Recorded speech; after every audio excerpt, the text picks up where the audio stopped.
welcome back to the podcast. I am so excited to have you back on. Yeah, thanks for having me back, and I'm excited to dive in.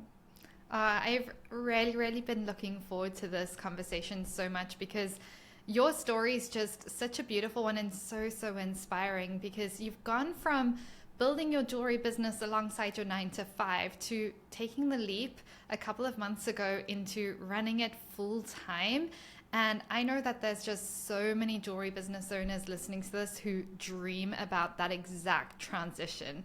And so, what I thought would be really fun for us to do today is to take people behind the scenes of what that actually looked like for you. So, it's not just the exciting end result of like being a full time jewelry designer, but looking at like the decisions, the doubts, the strategy, the support, the mindset shifts, the messy middle essentially, even though I'd say you're still in the messy middle, like we always are in that essentially messy middle of building. But I want to dive into like the moments where things started to really feel more possible. So it's really just a founder story conversation where we can talk about your business. You know, before JVA, I know you didn't really have a business before, but we'll chat about that. What made you decide to get support? What started to shift through the process? What are the wins that you've celebrated, big or small? And like your advice for anyone who's like, I'm where Elle was like 3 or 4 years ago, and I also want to be full time making jewelry and building this business, and it just feels so unrealistic, or I have limited time or energy or whatever, and it just doesn't feel like it's for me. It feels like everyone else has this special set of circumstances. So I really want us to break this down for people to help inspire more people to like lean in and do what it takes to build their dream business if that's something that's important for them. But also be realistic about it because there's some blocks and there's some challenges that some people aren't willing to work through. And so my hope is that this just feels like a really honest and really grounded conversation about what it can actually look like to build the kind of jewelry business that can support you full time. So, let's get started. And I'd love for you to, before we dive into any of that, just like introduce yourself to everyone and tell us a little bit about your jewelry business, the kind of jewelry that you create now and before, because I know you're in a pivot right now, where you're based and how long you've been in business for. Yeah, thank you, Robyn. Yeah, you just saying that, it makes me kind of think back to when I was in my job and, this was a very distant dream. And I was looking for things like this podcast episode for evidence that, it's worked for other people. So I think it's really great that we're having this conversation. So my name's Elle. I live in Pemberton, British Columbia, and that's Canada. I'm from the UK. You can probably tell by the accent. My business is pretty steep. And I've been officially in business probably as long as I've been in the JBA, which I think is coming up to 3 years. I think so. Yeah, crazy. Prior to JBA, I had the idea for a long time, and I'd wanted to do it for a long time, and I was making jewelry kind of as a hobby, and it was a similar theme. It was still mountain inspired jewelry, which is what my jewelry business still is now.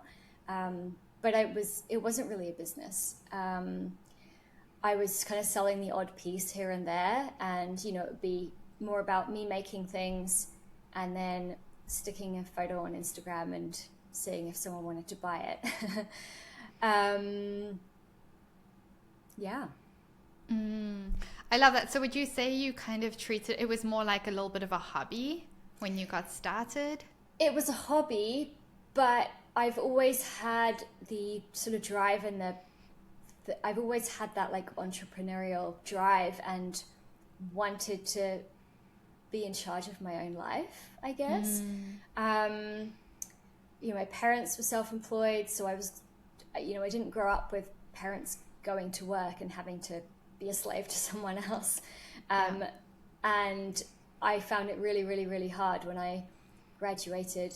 I did a creative job. It was graphic design, and I was working in advertising, like such a fun job as jobs go. But I really struggled with being like being told that I was going to get 20 days holiday, and that's actually generous. That was very generous, yeah. because I was only given 10 and I was like, what on Yeah, earth? I remember thinking, like, hesitating to sign, and for a lot of people, it was people's dream jobs. And I remember really hesitating I felt like I was signing my life away. And, just, yeah, the whole thing I've always really struggled with. I think sitting at a desk and being told what to do and doing something that isn't for you or that you don't necessarily believe in, and just not. Yeah, I find it such a strange concept that it's the norm to live by someone else's rules and spend the majority of your life doing something working to make someone else rich, or just doing something you don't want to be doing. It's just insane to me. So I started my business. I started the jewelry as a hobby. Sorry, as a hobby, but I was always thinking, how, like, could I make this a business? Basically, yeah, that was kind of always in the back of my mind. And the more kind of money I put into it, the more I almost felt guilty about not pursuing it. But I also had a huge amount of fear around running out of money, and what if it goes wrong? And I have a terrible habit of not being able to validate myself. I'm getting better at this, but I always try to go to other people to get validation. And most other people think that I'd be crazy for trying to make my hobby into a business and quitting my job. And so I was getting a lot of reinforcement of, like, I don't think you should do that. And so I just didn't have the confidence, or I didn't know where to start.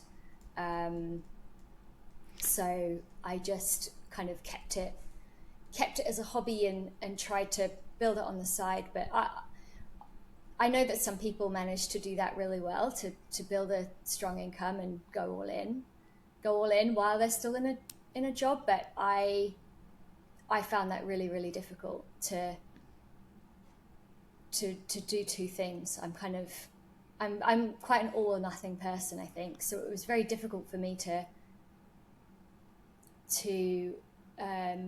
build a business properly on the side of the business. And I'm so in awe of the people who do it, because I know there are people in the JBA group who have done it, and I'm just, I think they're amazing, especially the ones that have kids and a full-time job. Like, I don't know how you do it, but so it was like, it's always been a dream, but I didn't have the confidence, and I didn't know how.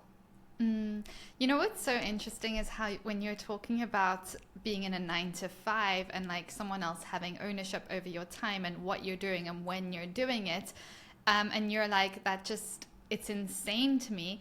And I'm like, I totally resonate with you, because that's how I felt. But to most people, we've been so conditioned to see that a corporate or a 9 to 5 is the safe option. Entrepreneurship seems insane. But when you actually like step into entrepreneurship, yes, it's hard. Yes, it's challenging, but so is a 9 to 5, just in a very different way.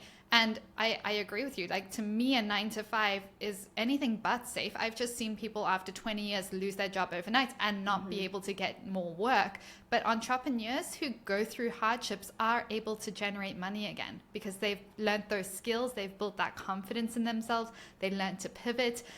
So I like completely agree with you. Like, it's not insane being an entrepreneur for a lot of people. It's not for everyone. It's not everyone's cup of tea. But for the right people, like, it just makes so much sense. So there's so much that I want to dive in here. But before we do, why a jewelry business? Out of all the businesses out there, I know you dabbled in potentially doing, like, I think it was graphic design type business. Like, why did you settle on a product-based business, and why jewelry? Yeah, I think, I don't know what it is about it, but I think I've always been drawn to jewelry. And I love being creative, and I love using my hands. And I don't know, I remember being a child, and like, I'd always, wherever we went, if there was a jewelry shop, I'd always be peering through the glass and, when we went on vacation, I'd always have to buy a piece of jewelry. Like, I think my mum is quite into jewelry as well. I don't know. I can't even explain it. I've just always been fascinated about it, and I've always had this sort of like, it used to be sort of a fuzzy vision in the back of my mind of me creating these pieces of jewelry. I don't know, it's hard to explain. But I sort of, and I've always been, loved making things. And I think I sort of ended up combining that with like my creative side with what's a sensible career to do that's creative. And that's why I ended up doing graphic design and advertising, and then going more into marketing, because, it's like, oh, artists don't make any money. You can't make a career out of that. So I sort of tried to pick something that was in between, and it was good for many years for me, but it ends up essentially sitting at a computer for 8-10 hours a day, and then you're always designing for a client, which is not that fun always. Yeah. And then actually a few years ago I started a branding business, and I was and I did quite well with it. I was basically I would get on a call with people, and we do like the brand discovery and all that sort of thing. So I'd be asking lots of questions about their vision and their what feelings they wanted to capture, and their long-term goals, and all of these things. And I love that side of business. And in the end it got, I think I had too many difficult clients with small budgets that it kind of put me off. Mm-hmm. But it's interesting because now I think I'm carrying those strengths into my jewelry business, and there are a lot of similarities, except I'm making a physical thing, and I have my style and my, I already know that they love what I make and my style. I'm just customizing it around their particular story. So yeah, in a way it was kind of a natural progression into doing what I was doing before with the branding, and then kind of changing that into like creating physical objects for people, which to me is like super interesting. Yeah. And I think I love the fact that you create something for you. And, I've built this business. All the jewelry I create is like inspired by the things I love about living in the mountains. And to me, that's like the best job ever. So it's so special when your passion and purpose and like actual work all ties together so beautifully in that way, and it gives you all the elements of design and branding and bringing physical products to life, and being out in the mountains to shoot your content and all the stuff. It all just like merges together, and it's just so beautiful. And it's also something that you went and did, like you took the risk and you went and like made it happen, which is incredible. So, we're looking back now over the last 2 to 3 years. I think it sounds like you left your corporate job about 2.5 years into being in the JBA. Is that correct? I know it was after our retreat. Yeah. So it's definitely not a linear story. And I think that probably for most people it isn't. It's, I don't know, you hear about these overnight success, overnight millionaire stories, and I think they do exist, but most of the time it's a lot messier than that. And so when I joined the JBA, I was still in that very like panicking about money and about stability mindset. And I think it has taken me a while to, this is something that's been ingrained in me for a long time, and it wasn't an instant change. And I actually panicked soon after joining the JBA. And I got what I was meant to be a part-time job, and then it ended up being a full-time job. So, and then I ended up like getting sucked into this full-time job, and and thinking like, oh wait, what about my business? And my business sort of just, this idea sort of faded into the background for a while I did the sensible thing. And then it was this, a year or so of battling. How do I get back to what I really want to be doing? And, it's, or maybe it's not for me, and maybe I should stick at the safe corporate job, because it sure is nice to get a paycheck in every month. But then when you realize as well that your paycheck is not really getting you ahead, and, it's expensive living here, and I very quickly felt like my income was capped. So not only was I not doing what I wanted to be doing, I felt like, I had someone else telling me where to be, what to do, how to spend my time. It even like seeped really badly into my free time, and it started to just take over everything. Yeah. And if I remember correctly, Elle, you weren't actually like they were critiquing when you were posting for your jewelry business in your free time. So it really held you back in that way. But what you just said about like your full-time job, like those paychecks not even really covering life's expenses, that's really important, because I think in the past you could have a full-time job and like buy a house and do all these things. In today's world, in Canada at least, not a chance. Like not a chance. You can have a 6-figure job and salary, and you can still like not be able to do those things. And to me, it's like the only way to make good money, unless you're in a very specific niche of job, like, I don't know, software engineer, is to be a business owner. And so, so you've gone through some ups and downs. So let's just like zoom out really quickly and like celebrate how far you've come and the wins that you're celebrating right now, because in the last few months you left your job to go full-time into your jewelry business. So you're a full-time jewelry business owner right now. What are these other wins? So walk us through the biggest wins that you've seen in the last like 3 years.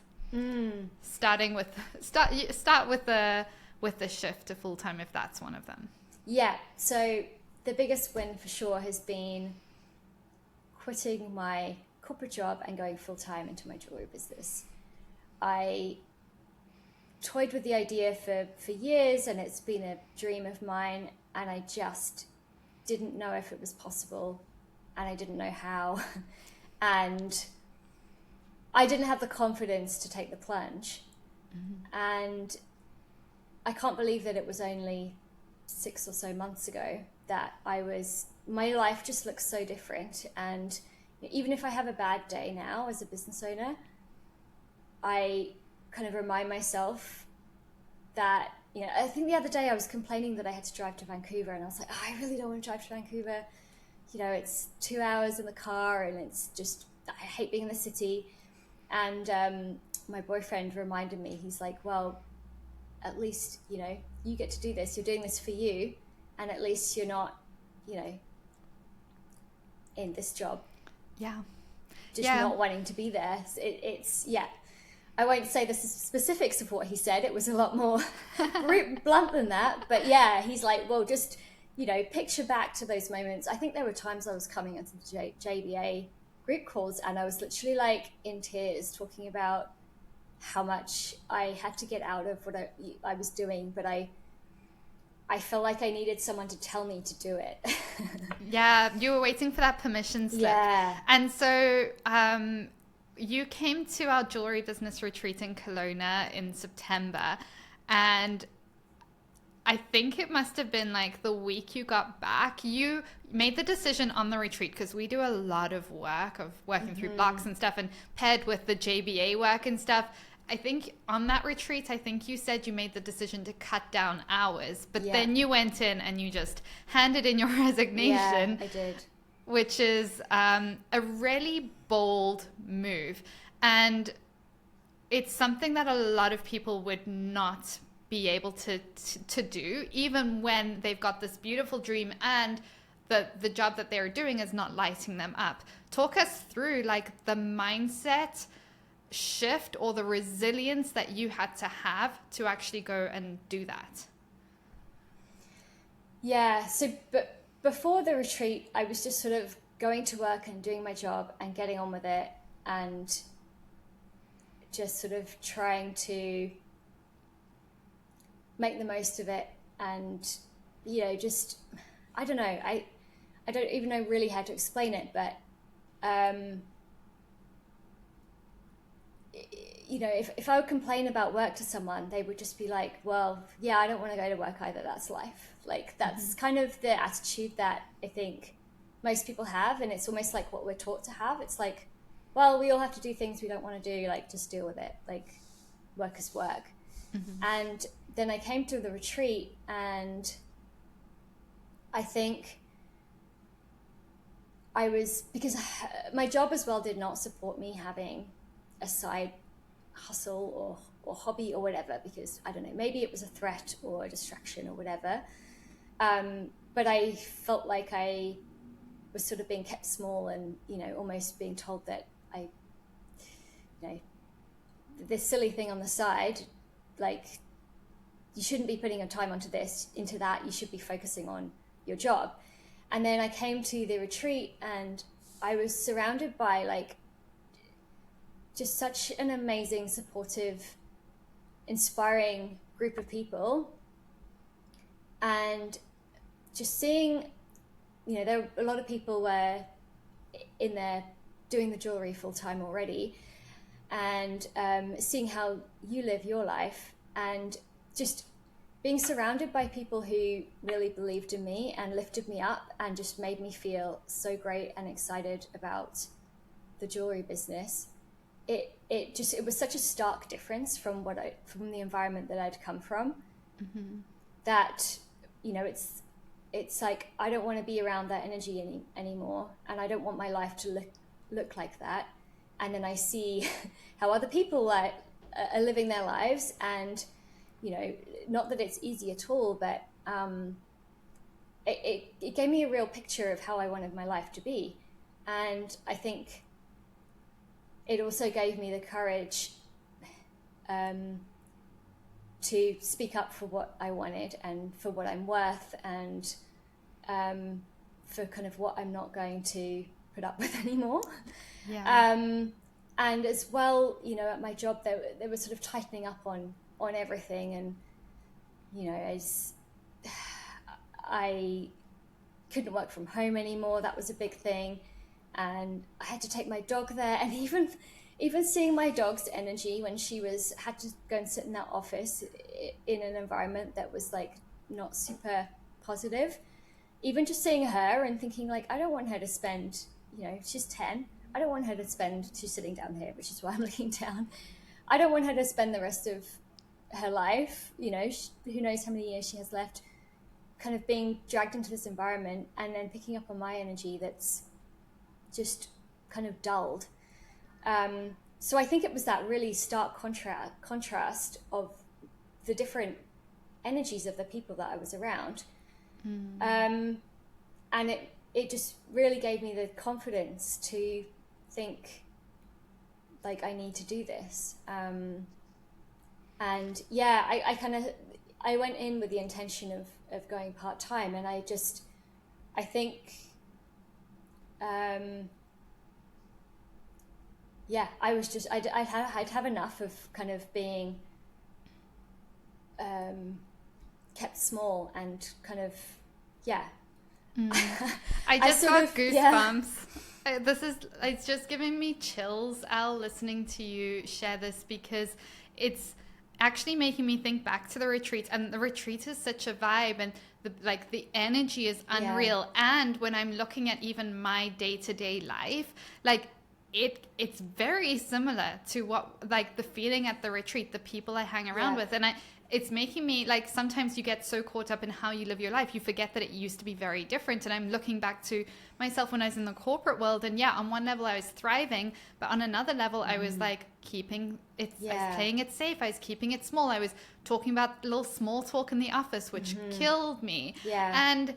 And it's so true. It's just like your whole worldview and your whole life changes when you learn to trust yourself and actually take that step which you've done incredibly well at. And I'd say, you know, even talking about Fia, your dear pup, one of the biggest wins that I would say for you, and you correct me if I'm wrong, but like this was one of my biggest wins when I had my little dog, my little Yorkie, was when I went full time, was I get to spend time with him. Yeah. I get to create fulfilling days for him every day. When he's sick, I get to spend time with him. Yeah. Have you had any wins with Fia just from having gone full time?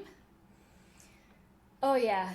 That's definitely another one of my big wins, is being able to give my dog the best life, and the life that I have kind of dreamed of for her. Mm-hmm. You know, I love being able to, if it's a sunny day, we'll go for a 2-hour walk in the middle of the day, or we'll go camping for the night, or, you know, if it's rainy, I'll knuckle down and work. But yeah, being able to be there for her, and it's beautiful. Yeah. It's so beautiful, and it's one of those things that you can't even put a price tag on. Mm-hmm. And what I love about it is it's that recognition that we're not living like a dress rehearsal for our life. It's like, no, this is our one life. Like, I need to do what I need to do to live my best life, and also give my dog or my children or my whatever, my goldfish, its best life. Yeah. And so, yeah, you've done such a phenomenal job with that. And I've noticed a huge shift in your mindset over the past 3 years, even over the past 3 months, quite honestly. Like, there's been a huge shift. So walk us through like this mindset shift when, like, from your perspective, how are you different as a person from when you look at yourself 3 years ago, how you showed up in the world and your business, to now? Because you're navigating a big pivot. You've just gone through a huge price increase and product change. Talk us through this, but talk us through like how you show up differently and how you navigate differently, challenges and pricing and all that good stuff. Yeah.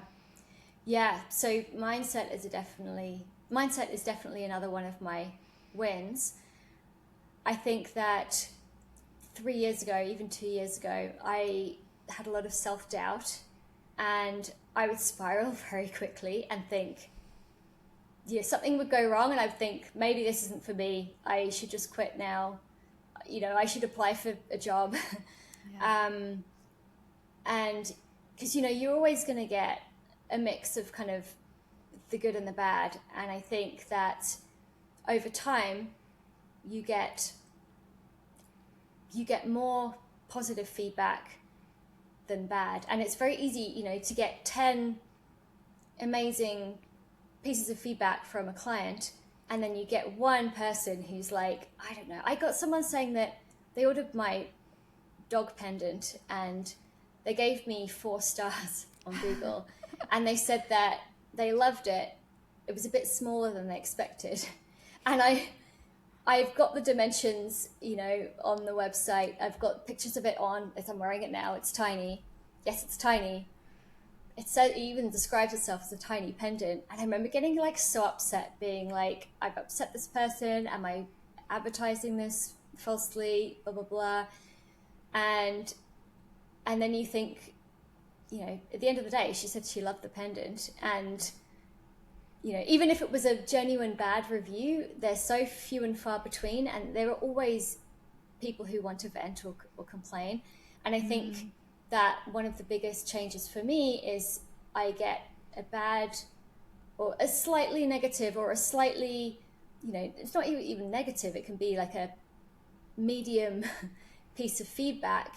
And instead of spiraling, I either think like, you know, that's just move on from it. Or I kind of do what I can to just deal with it. Like I feel like I can deal with a lot more and just move on from things, and really have built that resilience. Yeah, I can see that so clearly. Like, you're much more resilient, you're much more grounded. And we were talking about this before. I honestly think that these types of wins, the mindset wins, over even going full time, over the financial wins, over all of this, to me, mindset wins are some of the biggest, because without this, you can't scale very far. Yeah. You just can't, or you're going to crash and burn at some point. And so the fact that you've built this resilience and this confidence within yourself and so much trust in your abilities and your ability to navigate challenges, and the way you've learned to detach from results and from social media and from feedback like this, take it into account, but like detach from it and not let it emotionally affect you. That to me is just the most incredible win. Because that is the basis for which you can actually scale a really successful business. And enjoy it, right? And enjoy it. Because I remember I don't know, it was maybe when I quit my job or before. I remember thinking, how do people run a business when you're an entrepreneur, I feel like a lot is based on your nervous system.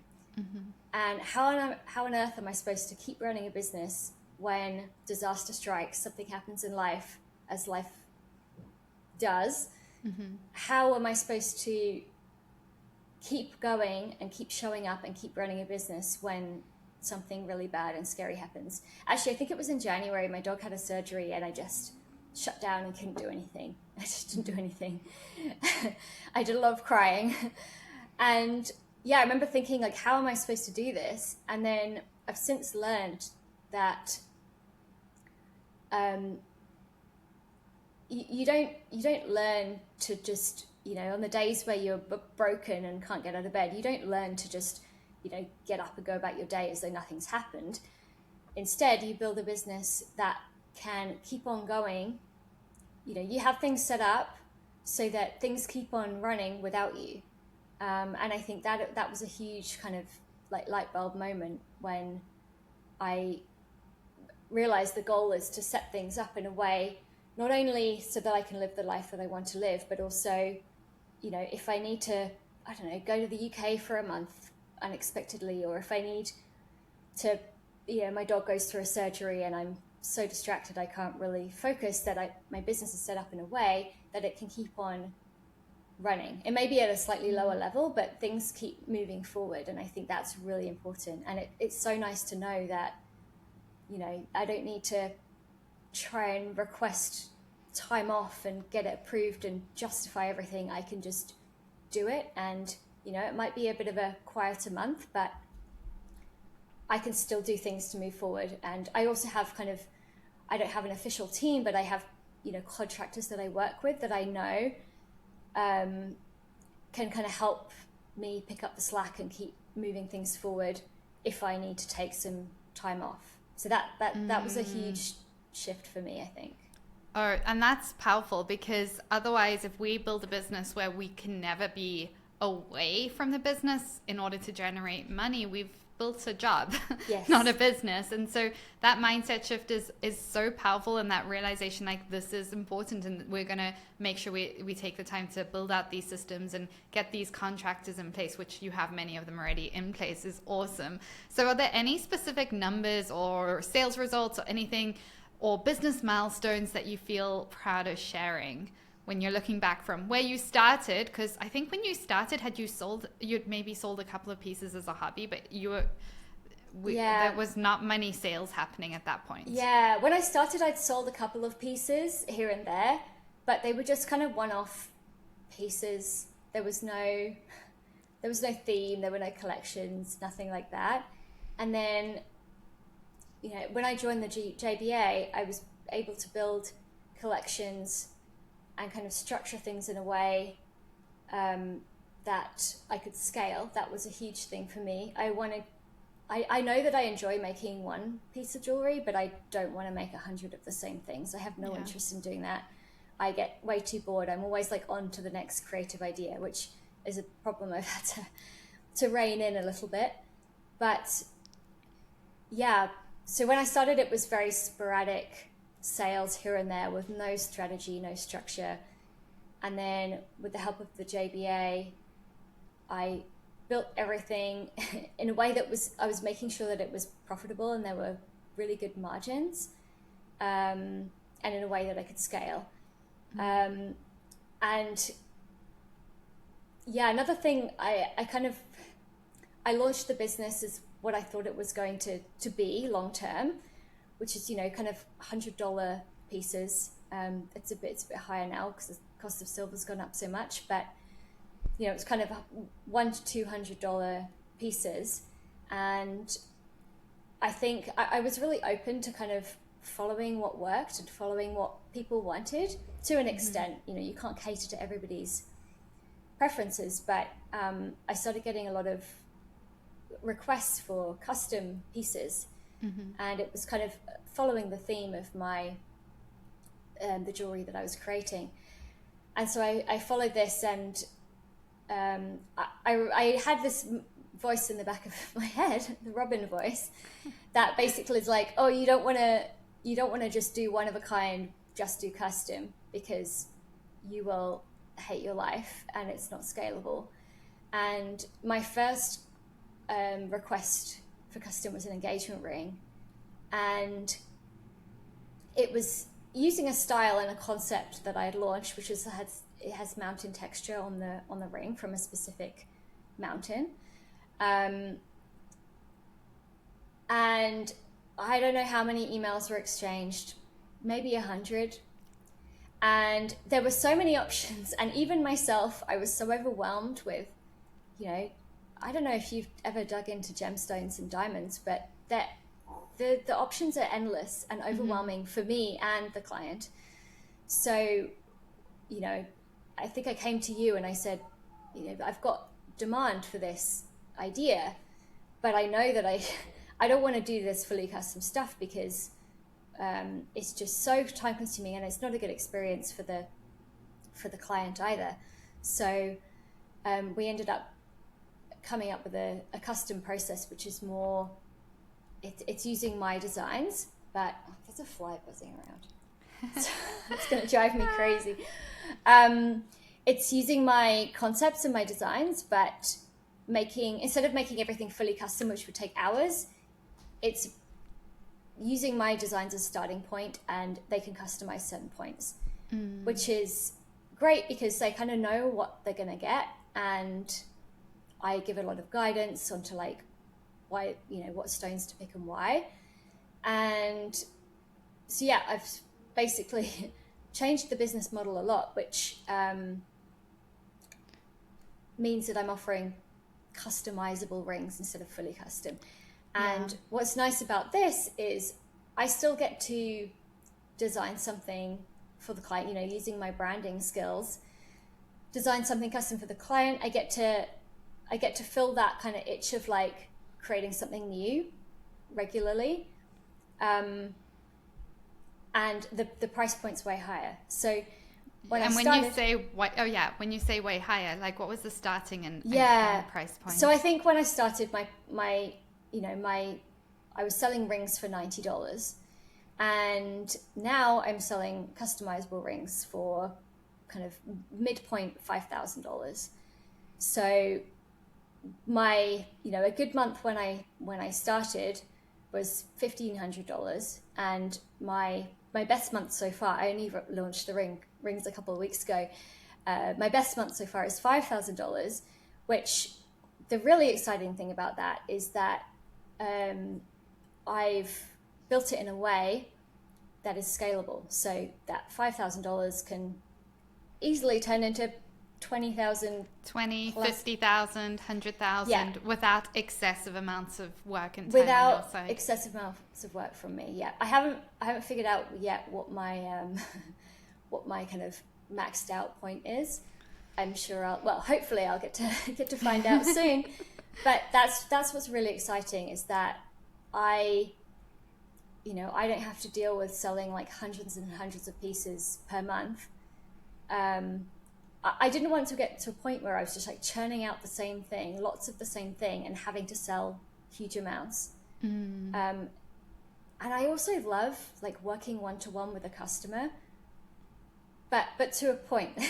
Yeah, you know, 100%. Yeah, you need some balance there, because otherwise it can totally take over your life. Yes. And I think you've kind of got that system in place now, which is just enough touch point, but like not overwhelming, which is so Yeah. important for like the longevity of your business. Yeah.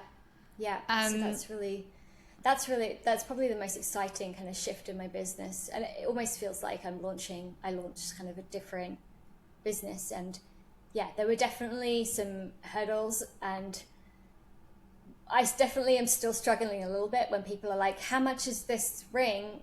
You know, when they used to be selling pieces for $200, and now suddenly it's like 5,000. But you know, that's another thing that the JBA has been great for, is like, you know, I'm like, how do I respond to this? Because my my kind of gut instinct is to justify it. Well, it's, you know, it's so much work, the metal costs, the stone costs. Like, if you knew how much this cost me to make, you'd understand. But yeah, instead of kind of yeah, I think the JBA has really taught me, instead of coming from a defensive, justifying it point of view when someone asks about pricing, I'm kind of responding more with like conviction. what they get, right? I think you said once, people people don't love people don't like to be sold to, but they love to buy. And that was a really great reminder that people get like excited about spending their money if you can focus on, you The know, value. yeah. 100%. Yeah, I love that so much. So, Elle, when you're like looking back over the last like 3-ish years of coming into the JBA and all the growth and just like so many dimensions that you've achieved through your action taking, like I want to be clear to anyone listening, like when you come into our academy, we don't just wave a magic wand and bam, there you go. Like you've actually like gone and implemented and taken action and shown up to calls and asked questions, and then gone and taken like my feedback or whatever and implemented and like shown up again and again and again through the ups and downs and refined, which like this all is like a lot of work, and you've gone and actually done it. So I just want to give you like huge credit for that.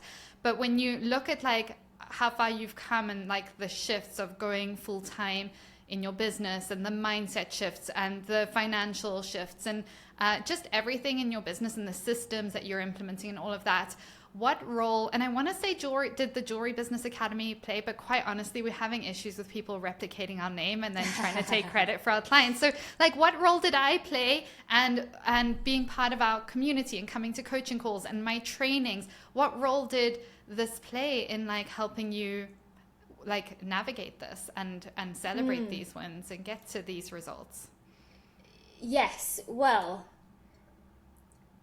I feel like I could like, if I could reel off a whole spiel of things, but yes, without you, Robyn, I think that I wouldn't have had the courage to continue. I certainly wouldn't have had the courage to quit my job. I think that not only do you provide the support and the structure and all of that, but I think that you show up with such consistency, and I can see that every decision, everything that you do in your life is aligned with the kind of life that you want to have. And so it's not even necessarily the formal training. And I think that everyone who joins the JBA, like they kind of use it slightly differently, and they have different ways of whether they show up to the calls, whether they use the modules, whatever it is. But I feel like just even observing the way that you have built your life around your business, or your business around your life, I should say, is really inspiring. But yeah, also just the consistency, the fact that you're so consistent, you're on every call, you're showing up in a certain way, even when, you know, life throws things at you, you're still doing the things that you need to do to move forward. And I think that's just been such a huge lesson to me. But also, you know, when I have had a slight moment of self-doubt, or and I don't know how to deal with this customer type scenario, being able to either put it in the Facebook group or hop on a call, one of the group calls, and bring it up, you're always so you're always so supportive, and you always kind of reframe the mindset, and you kind of help pull me back to what's really going on instead of spiraling. And also just the support from everybody else. Yeah. It's just so key. Yeah, I would say it's for me, it's been kind of the consistency over being part of the JBA or Robyn's group for years, and seeing the consistency for you, but also that kind of encourages me to show up consistently, has been really a real game changer. And you can see the people who are consistent and who, you know, do what's required even when it's scary, and push themselves and get out of their comfort zone. You could see the people who progress and move forward, and you can see the people who don't. And yeah, it's definitely, you know, everything, like the whole of the JBA system is so supportive and helpful, but you, at the end of the day, like, I still had to do the work. Yeah. But it's just having someone like cheer you on, I guess, and give you guidance just as invaluable. Oh yeah, 100%. I love hearing that so much, Elle. I know we have 4 minutes left. Do you have an extra 5 minutes if we go over? You're good. Okay, I have some sort of more rapid fire questions for you, for somebody who's like, oh my gosh, I'm kind of where Elle was 3 years ago. Maybe they were full-time in a job. They were wanting to like launch or grow or scale this jewelry hobby that they have on the side. But they're like, I have this fear around running out of money, or like spending money when I'm not making money to like come into the Jewelry Business Academy or work with Robyn. Like, I have fear around that. What would you say to them? I would say that, yeah, if you have big fears about spending the money, which I actually did,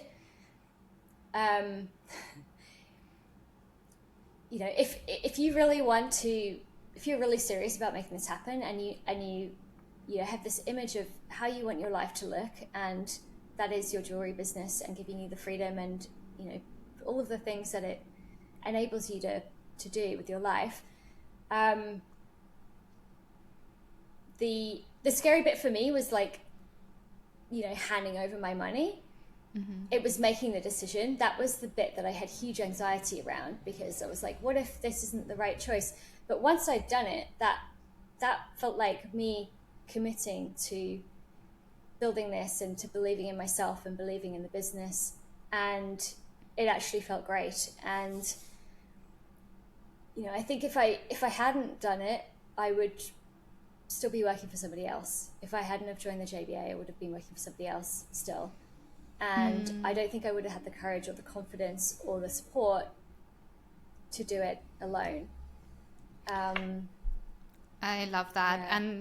And it's interesting that you share that, because I think, like, look, everyone knows our program's quite the investment, but how did it change how you showed up for the program? For the program? Yeah. Or for yourself and for your business. Okay. When you've just spent all this money, you're like, okay, did you find you took it more seriously? Yeah, it sort of, yeah, signing up for the JBA, it made everything real and feel like, okay, this is a business expense. This is therefore this is a business. It also made me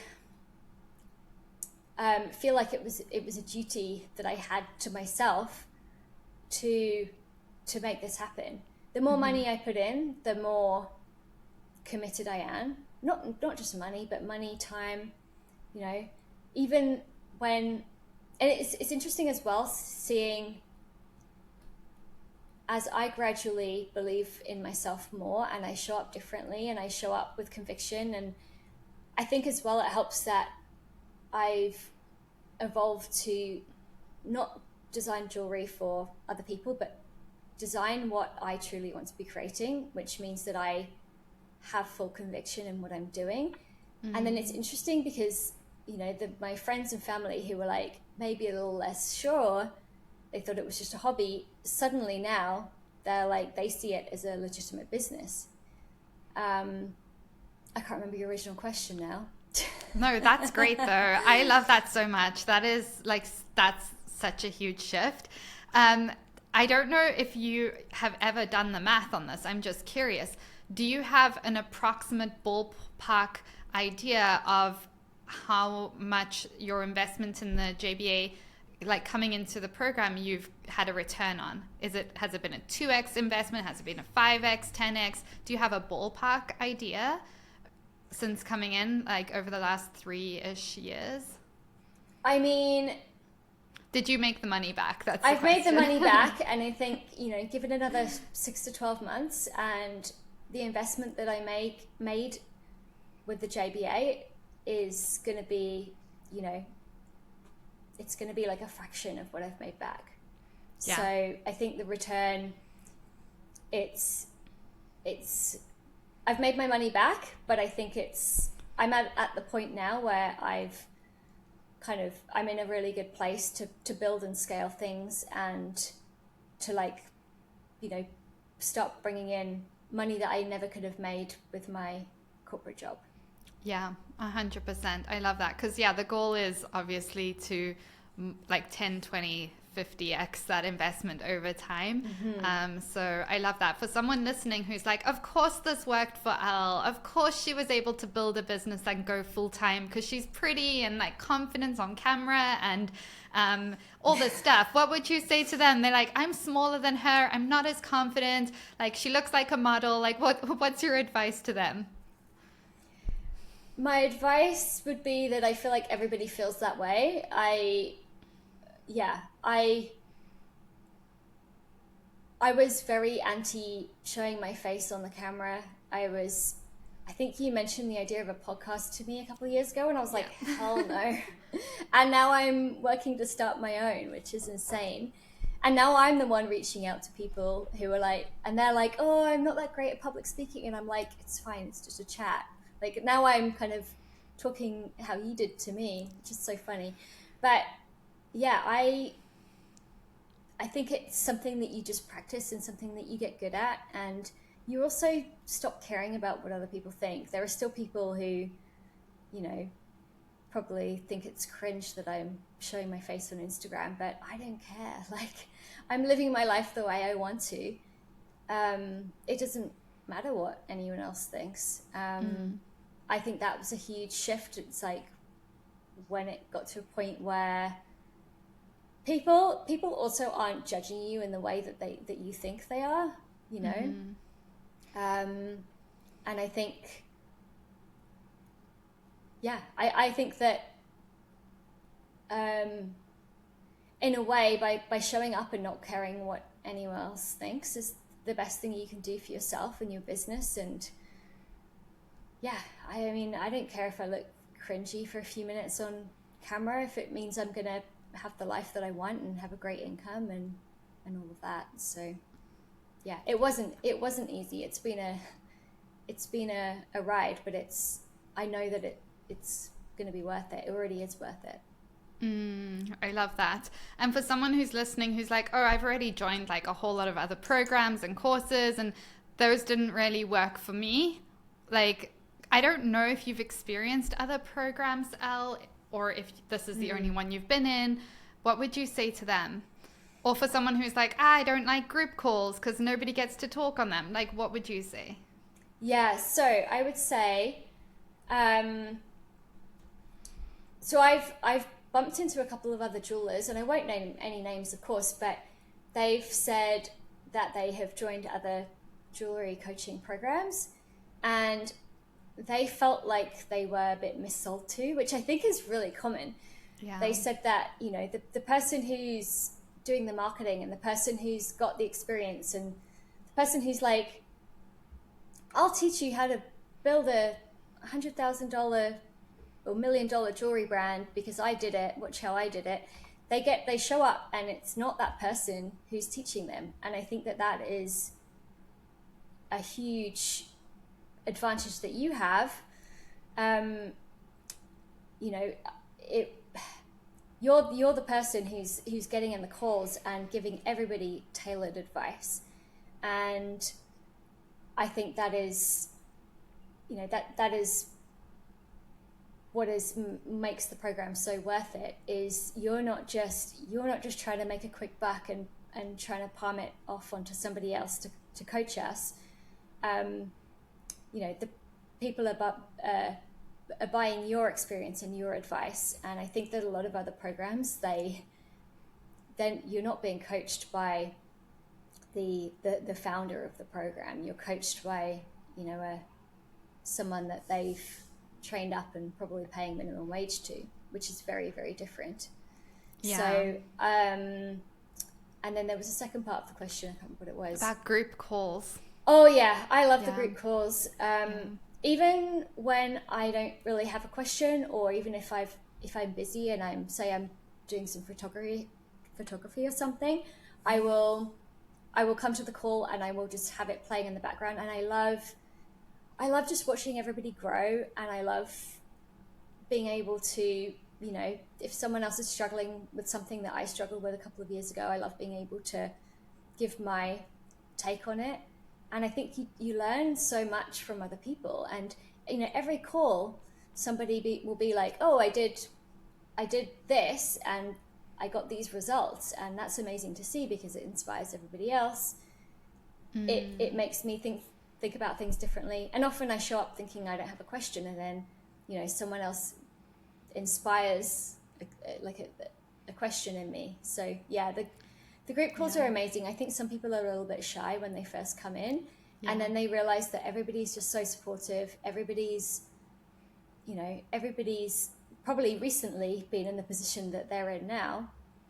And it becomes like a big family, which sounds so cheesy and like icky, like if someone said that to me, but it's true. I know, it's so true. It definitely does feel like a big family. And I think sometimes people feel intimidated from the outside because they're like, oh, but everyone knows each other and they're so close and they go to retreats together and all this stuff. But what's your experience been of just the community in general? Like, how welcoming, how many connections, how many friendships have you developed? Like, what's your favorite part about the community? Yeah, the community is amazing. I have a lot of sort of chats with members that I've just branched off. Like, you hear someone on the call talk about something, and like often you'll have a little DM afterwards and you'll be like, oh, hey, I heard you say this. And, I had one of the members message me because they thought of like an idea for me, and they were like, I hope I hope this isn't overstepping, but I heard you talk about this and I had this idea. And I just love that. I love that someone thought of me to say that. There's never any element of competition. Everyone just wants each other to succeed. And yeah, it's so positive. But it's also really honest. Like, yeah, I think you gave me some really honest feedback the other day, but I was like, it's exactly what I needed. Mm-hmm. Yeah, sometimes I'm a little direct. Like, okay. Yeah. I know. Yeah, we don't hold back. But I love that. Yeah, the community is just incredible. And that's part of why I was like, hey, Elle, come share your experience, because like quite selfishly, we want to keep our community the way it is with the type of people we bring in. People like you, people who are diligent and kind and fun to work with and fun to be around, and like willing to do the work and willing to like step outside their comfort zone and be told stuff sometimes that they don't want to, like, that feels a little confronting to hear, but then like be like, okay, I'm gonna go like take action on this. So we want more people like you. We want more people like the community that we already have, just like people who are kind and fun and friendly and willing to do the work and willing to do what it takes to like grow their business. So for someone who's listening, who's like, okay, I'm thinking of coming in and joining Robyn in the program and joining the academy, what would you say to them? I would say, if you're thinking about it, you're probably going to end up doing it. So just do it. Yeah, because you could deliberate for the next 6 months, but I think a lot of people always say, oh, I wish I'd joined sooner. Yeah. And you just get so much out of it, and it kind of brings a possibility to life, and it makes you see that it can be a reality and see what's possible, which I think's amazing. And yeah, it's just so supportive. And I don't really have a lot of entrepreneurial friends, and so I've made those friends in the community, and yeah, people that hopefully I'll be in touch with and close with for years. And yeah, and it's so supportive, and it's often it's often mindset stuff, or it's not people trying to steal each other's suppliers and things like that, because I think people worry about that, or steal their ideas. Like, no one's out to steal your ideas. Like, everyone's got their own niche, and that's never ever been an issue. I've never seen anything like that. And even the really, really new people who come in, and they're nervous and anxious and scared, and like, and they also feel intimidated by people who have been doing it for a couple of years.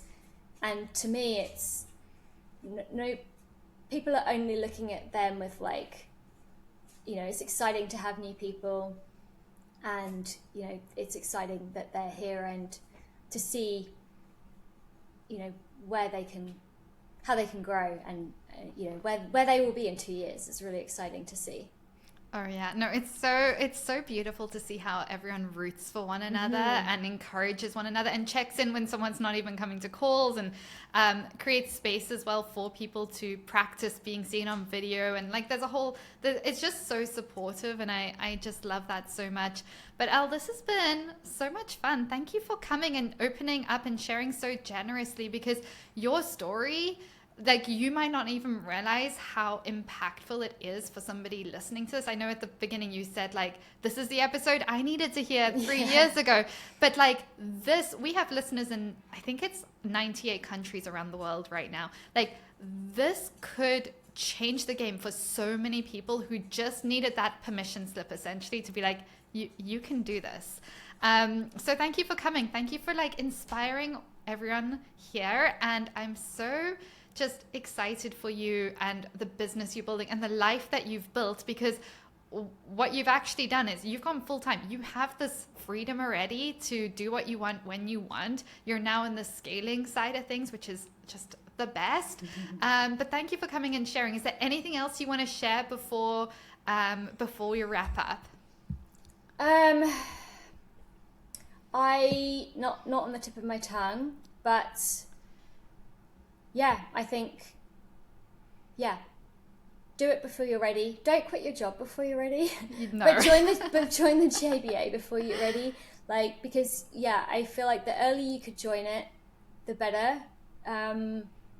Because I mean, there are people who come in and they've built this whole business, if you can call it that, and they put so much work into creating something, and then they hit a point and they realize it's not scalable, or they realize their income's good, but they're not actually making money. Yeah. So I think, the earlier, don't wait until you've got a business to join. The earlier you can join, the better. Or if you've got a business and you're hitting hurdles, or you don't know how to scale or optimize and all that sort of thing.